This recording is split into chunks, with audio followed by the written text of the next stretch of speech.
ये बात हो गई इधर दिल्ली की। अब आगे बढ़ते हुए अब आपको लिए चलते पश्चिम बंगाल। क्या हो रहा है वहां पर देखिए। अभिषेक बनर्जी के दफ्तर पर बुलडोजर चला है। पहले अवैध निर्माण का नोटिस दिया गया था, जब खुद एक्शन नहीं लिया गया तो चल गया बुलडोजर। ये अभिषेक बनर्जी का दफ्तर है जो आप देख रहे हैं, जिस पर बुलडोजर कार्रवाई की गई है। और बुलडोजर एक्शन से पहले की तस्वीरें जरा आप देखिए।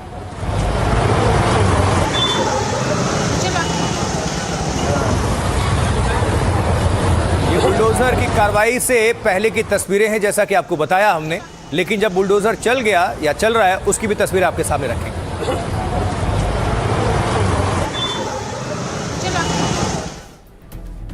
तो बुलडोजर की कार्रवाई से पहले ऑफिस पर नोटिस चस्पा किया गया था। ये देखिए नोटिस।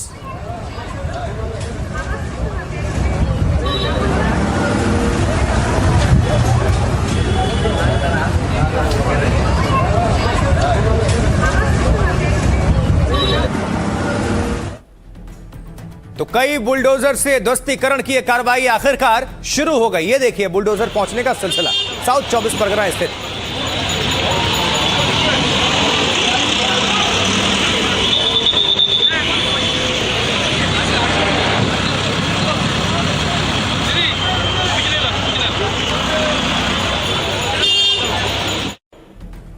वहीं अभिषेक बनर्जी के दफ्तर पर बुलडोजर चलाया गया। ये उस समय की तस्वीरें आप देखिए अब जरा।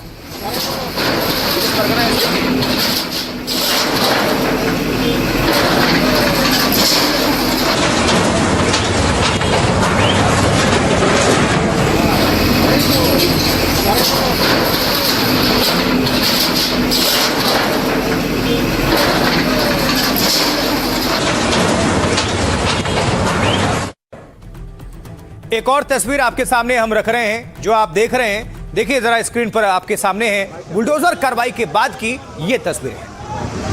जब पूरी तरह से एक्शन हो गया कार्रवाई, उसके बाद की तस्वीर।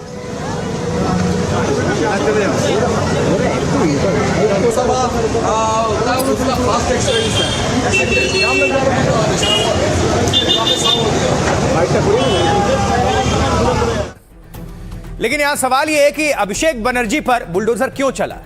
ममता बनर्जी के भतीजे अभिषेक बनर्जी पर यह बुलडोजर चला क्यों, जानिए। तो टीएमसी सांसद अभिषेक बनर्जी के दफ्तर पर यह बुलडोजर चला। साउथ 24 परगना में स्थित एमपी ऑफिस पर बुलडोजर की कार्रवाई हुई। यह कार्रवाई कोलकाता नगर निगम की तरफ से की गई है। सुबह के समय अमतला इलाके में बुलडोजर पहुंचा। इसके बाद ऑफिस को गिराने का काम शुरू हो गया। बुलडोजर कार्रवाई से पहले केएमसी ने एक नोटिस भी चस्पा किया था, जिसमें बताया गया था कि यह बिल्डिंग बिना मंजूरी के बना दी गई। बुलडोजर एक्शन से पहले सुरक्षा के पुख्ता इंतजाम किए गए थे। वहां पर इलाके में पुलिस और प्रशासनिक अधिकारी मौके पर तैनात थे।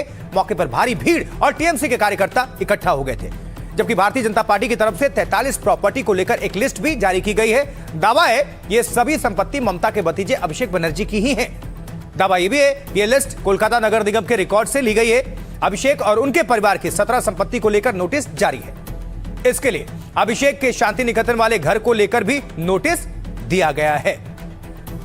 अब इस पूरे मामले पर अभिषेक बनर्जी और दूसरे नेताओं का क्या कुछ कहना है, आपके सामने रखते हैं। এবং কিসের বেসিসে सच्चाई जानने के बावजूद राजनीतिक ताकत दिखाने के लिए ऑफिस को तोड़ दिया गया। लोगों को याद रखना चाहिए कि हर कार्रवाई की बराबर और उल्टी प्रतिक्रिया होती है। अगर मैं जिंदा रहा और न्याय हुआ तो कानून की जिन धाराओं में आज हमारे खिलाफ गलत इस्तेमाल हो रहा है, वही धाराएं एक दिन इन कामों के लिए जिम्मेदार लोगों पर लागू होंगी। हमें न्यायपालिका पर पूरा भरोसा है। हम कलकत्ता हाई कोर्ट जाएंगे, जरूरत पड़ी तो सुप्रीम कोर्ट तक जाएंगे, ताकि पक्का किया जा सके कि वीडियो में जो लोग दिख रहे हैं उनको सजा मिल सके। झंडा नहीं लीगल उनकी ऑफिस है, उसको तोड़ा गया है। अब वो अगर लीगल है उनका तो पार्टी उनका जो ऑफिस है तो दिखाने के लिए बोलिए पेपर्स। अब उसके बाद में उन्होंने बोला था कि अगर मेरे खिलाफ करप्शन के केसेस आ गए या प्रूव हो जाए तो मैं फांसी ले लूंगा।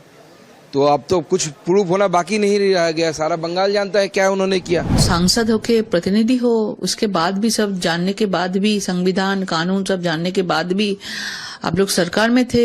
कैसे आप लोग ये इलीगल जगह में आप लोग पार्टी ऑफिस बना लिया था? सालों से ये तृणमूल कांग्रेस अमल में दिखा गया था। इलीगल कंस्ट्रक्शन, इलीगल काम, इलीगल सिंडिकेट, ये सब चल रहा था। इलीगल माफिया, उसका अंत हो गया है। भय आउट हुआ, भरोसा इन हुआ। ये पश्चिम बंगाल की बात हो गई। अब आपको लिए आते हैं राजधानी दिल्ली, क्योंकि यहां पर मानसून सत्र शुरू होने जा रहा है। क्या तैयारी, क्या हालचाल है, आइए समझते हैं। मानसून सत्र से पहले ममता और उद्धव को दोनों को झटका लगा है और एनडीए की ताकत इसके साथ बढ़ गई है। उद्धव ठाकरे के 6 बागी अब एकनाथ शिंदे के हो गए हैं। लोकसभा स्पीकर ने इसकी मान्यता दे दी है।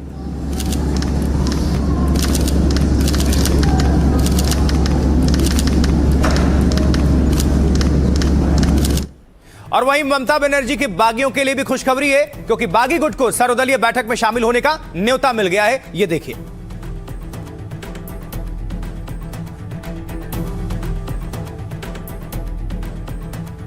इन न्योते की वो है जो भेजा गया है, कागज, डॉक्यूमेंट। ये ममता के बागी गुट के लिए है न्योता।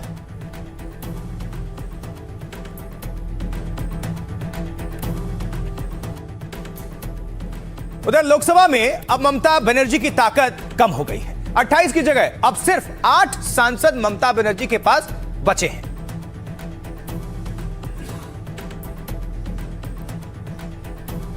तो कैसे इसी के साथ लोकसभा में नंबर गेम बदल चुका है और इससे एनडीए को कैसे फायदा होने वाला है, आइए समझिए। देखिए, टीएमसी के बागी लोकसभा सांसदों को बैठक का न्योता मिला। मॉनसून सत्र के लिए एनसीपीआई को न्योता भेजा गया है। टीएमसी के बागी 20 सांसद एनसीपीआई में शामिल हो चुके हैं और इस बीच किरण रिजिजू ने बैठक का न्योता भेज दिया है। बागी गुट ने स्पीकर से एनसीपीआई के तौर पर मान्यता की मांग की। विधानसभा चुनाव में हार के बाद टीएमसी में बड़ी टूट हो गई। एनसीपीआई को लोकसभा में अलग बैठने की व्यवस्था की गई है। सुदीप बंदोपाध्याय एनसीपीआई के लोकसभा में नेता होंगे, जबकि काकोली घोष एनसीपीआई की मुख्य सचेतक होंगी, यानी व्हीप, चीफ व्हीप। इसके बाद एनसीपीआई में लोकसभा में 5वीं सबसे बड़ी पार्टी ममता के सांसदों की संख्या 28 से कहां पहुंच गई, 8 हो गई है। और लोकसभा में अब उधर जरा पश्चिम बंगाल से आपको दूसरी तरफ महाराष्ट्र में लिए चलते हैं। उद्धव की बागियों पर भी फैसला आ चुका है।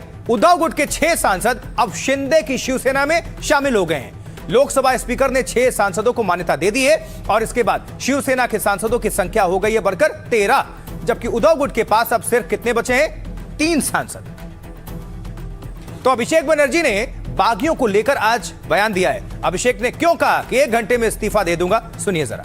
अगर किसी को मेरे से दिक्कत है, मैं तो चुनौती देता हूं भाई। 60 एमएलए गए हैं, कुछ लोग गए, 20 एमपी गए, मैं आपको चुनौती देता हूं, आप लौट के आओ ममता बनर्जी के पास। 24 घंटे के अंदर मैं अपना इस्तीफा दे दूंगा। ओपन चैलेंज दे रहा हूं, आप लौट के आओ, 24 घंटे के अंदर मैं अपना इस्तीफा दे देता हूं। 24 घंटा, चलो 24 घंटा छोड़ दो, 1 घंटा भी ले लो और कम करता हूं। हमारे सांसद जो चुराए गए या डकैती हुई, अब उनको बताया जा रहा है कि वो सब सज्जन है, वो एकनाथ शिंदे वाली शिवसेना के ही सांसद हैं, जबकि हमारे नाम पर चुन के आए, हमारे चुनाव चिन्ह पे चुन के आए। हमारे नेताओं ने जो लोकसभा में प्रतिनिधित्व करते हैं पार्टी का, उन्होंने चिट्ठी भी लिखा ओम बिरला जी को कि दोनों पक्षों का बात सुने बिना आप निर्णय मत दीजिए, फिर भी आपने निर्णय दे दिया। ये दिखाता है कि लोकतंत्र कमजोर होता जा रहा है। एक और सवाल सियासी गलियारों में इन दिनों उठ रहा है, क्या शरद पवार एनडीए में शामिल होंगे? अगर होंगे तो इसकी शर्त क्या होने वाली है?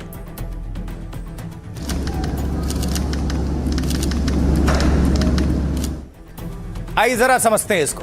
शरद पवार की पार्टी के एनडीए में शामिल होने की अटकलें हैं। परिसीमन बिल पर पवार की पार्टी एनडीए का समर्थन कर सकती है। इसके लिए बीजेपी, भारतीय जनता पार्टी की तरफ से एक शर्त रखी गई है। सूत्र बता रहे हैं कि पहले एनसीपी के दोनों धड़ों का विलय करना होगा, इसके बाद ही शरद पवार की एनडीए में एंट्री होगी।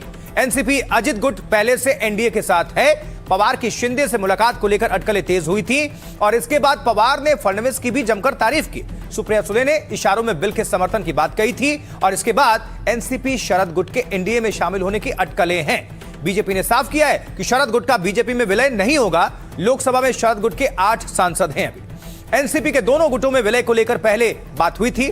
दावा है कि अजीत पवार विलय के लिए तैयार हो गए थे, लेकिन उनके निधन के बाद दोनों गुटों के विलय की चर्चा बंद हो गई।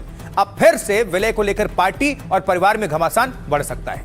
एनडीए में शरद पवार की एंट्री की अटकलों पर से सुनेत्रा पवार असहज बताई जा रही हैं। इसको लेकर सियासतदान क्या कुछ कह रहे हैं, सीधा सुनवाते हैं उनकी जुबानी। गाड़ी चाहिए, लाल दिए की गाड़ी मिलेगी, बंगला मिलेगा, आजू बाजू पुलिस रहेगी, मान सम्मान मिलेगा, बस और क्या चाहिए। ऐसा बीजेपी उनको कहेगी। चीफ मिनिस्टर बिल्कुल फाइनेंस मिनिस्ट्री छोड़ेंगे नहीं। शरद पवार को विकास के मुद्दे पर एनडीए में शामिल होना चाहिए। मैं खुद इसी मुद्दे पर एनडीए में शामिल हो चुका हूं। उनमें और मुझ में काफी समानता है। हम हर मुद्दे पर एक जैसी राय नहीं रखते, लेकिन हम विकास के मुद्दे पर साथ हैं। इस प्रकार से जो चर्चा लंबे समय से चल रही है उसका बार बार लगातार एनसीपी शरद पवार गुट ने खंडन किया है, और उसके बावजूद इस प्रकार से बार बार जो न्यूज आ रही है उसको लेके गंभीरता के साथ उनके दलों ने इन सब चीजों को सिरे से खारिज करना चाहिए। लोकतंत्र में अच्छे काम देखकर, विकास के काम देखकर दूसरे दल के लोग अगर बीजेपी या एनडीए से जुड़ते हैं तो मुझको ये प्रधानमंत्री नरेंद्र मोदी जी के काम के प्रति, मुख्यमंत्री देवेंद्र फडणवीस जी के काम के प्रति लोगों के मन में जो विश्वास जगा है उसके कारण ऐसा हो पाता है, ऐसा लगता है। ये बात होगी पॉलिटिक्स की। अब जरा बात करते हैं आमिर खान और धमकी की, क्योंकि आमिर खान को लॉरेंस गैंग की तरफ से धमकी मिली। कैसे, आइए समझिए। खान ने जब से तीसरी शादी की है गौरी स्प्रेड से, वो लगातार विवादों में हैं। उनका निशाना उनको लेकर साधा जा रहा है, लेकिन अब वो लॉरेंस गैंग के टारगेट पर आ गए हैं। शादी हो रही थी उस दिन की तस्वीरें आप देख रहे हैं और उसकी खुशी।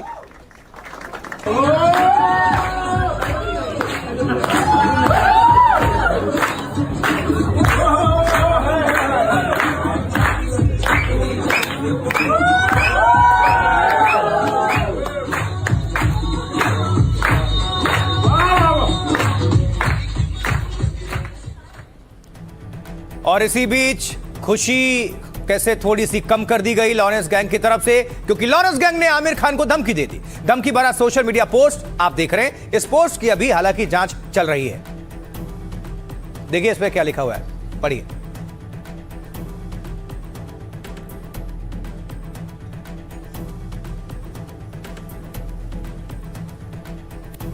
और सोशल मीडिया पोस्ट तो आया ही, लेकिन इस पोस्ट के साथ ही एक धमकी भरा ऑडियो भी सामने आया है। अब वो ऑडियो आपके सामने रखते हैं। हालांकि एनडीटीवी इस ऑडियो की पुष्टि नहीं करता। जय श्री सीताराम सभी भाइयों को। मैं आरजू बिश्नोई, लॉरेंस बिश्नोई का छोटा भाई। ये जो हमारे संस्कृति के खिलाफ हमारे देश में आमिर खान जैसे लोग लव जिहाद को बढ़ावा दे रहे हैं, इसको चेतावनी है कि इसकी हरकतों को हम कभी बर्दाश्त नहीं करेंगे। इसको, इसके साथियों को चेतावनी है कि जल्दी इनकी सांसें दबा दी जाएगी। जहां भी ये मिले इनको चमत्कार, ऐसा चमत्कार दिखाएंगे कि याद रखेंगे, आगे से ऐसी हरकत करने में सोचेंगे।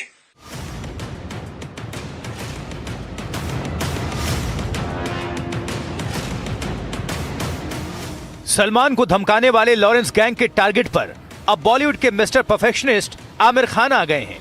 आमिर की तीसरी शादी पर शुरू हुए दंगल में अब लॉरेंस गैंग की भी एंट्री हो चुकी है। लॉरेंस गैंग ने आमिर और गौरी की शादी को लव जिहाद करार दे दिया है और बॉलीवुड के स्टार आमिर खान को सांसें दबा देने की धमकी जारी की गई है। आमिर खान जैसे लोग लव जिहाद को बढ़ावा दे रहे हैं, इसको चेतावनी है कि इसकी हरकतों को हम कभी बर्दाश्त नहीं करेंगे। इसको, इसके साथियों को चेतावनी है कि जल्दी इनकी सांसें दबा दी जाएगी। जहां भी ये मिले इनको चमत्कार, ऐसा चमत्कार दिखाएंगे कि याद रखेंगे, आगे से ऐसी हरकत करने में सोचेंगे। तो क्या ये पूरा मामला, चलिए विस्तार से समझ लेते हैं। देखिए, जब से आमिर खान ने तीसरी शादी की है वो लगातार टारगेट पर हैं। लगातार विरोध के बाद वो लॉरेंस गैंग के निशाने पर आ चुके हैं। गैंग ने सोशल मीडिया पोस्ट और ऑडियो जारी करके धमकी दी, जिसको सुनवाया आपको हमने। पोस्ट में लिखा, ये जो हमारी संस्कृति के खिलाफ हमारे देश में आमिर खान जैसे लोग लव जिहाद को बढ़ावा दे रहे हैं, हम इसे बर्दाश्त नहीं करेंगे और इसका जवाब जल्द से जल्द देंगे। ये चीज हमारे सनातन धर्म और देश के खिलाफ है। प्रसिद्धि के नाम पर जो इसे बढ़ा रहे हैं, हम उनकी सांसें दबा देंगे। आमिर को धमकी देने वाला लॉरेंस का भाई आरजू बिश्नोई बताया जा रहा है।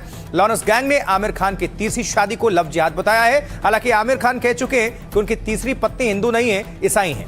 इसके साथ ही उन्होंने कहा कि मेरी तीनों शादियों में किसी ने धर्म नहीं बदला। मेरी बेटी ईरा की शादी एक हिंदू से हुई है। मेरी दोनों बहनों के पति हिंदू हैं। आमिर को धमकी मिलने के बाद मुंबई क्राइम ब्रांच सक्रिय हो गई है। इस धमकी को लेकर आमिर खान से क्राइम ब्रांच की टीम ने संपर्क साधा है। फिलहाल क्राइम ब्रांच की टीम इस पूरे मामले को लेकर जांच कर रही है।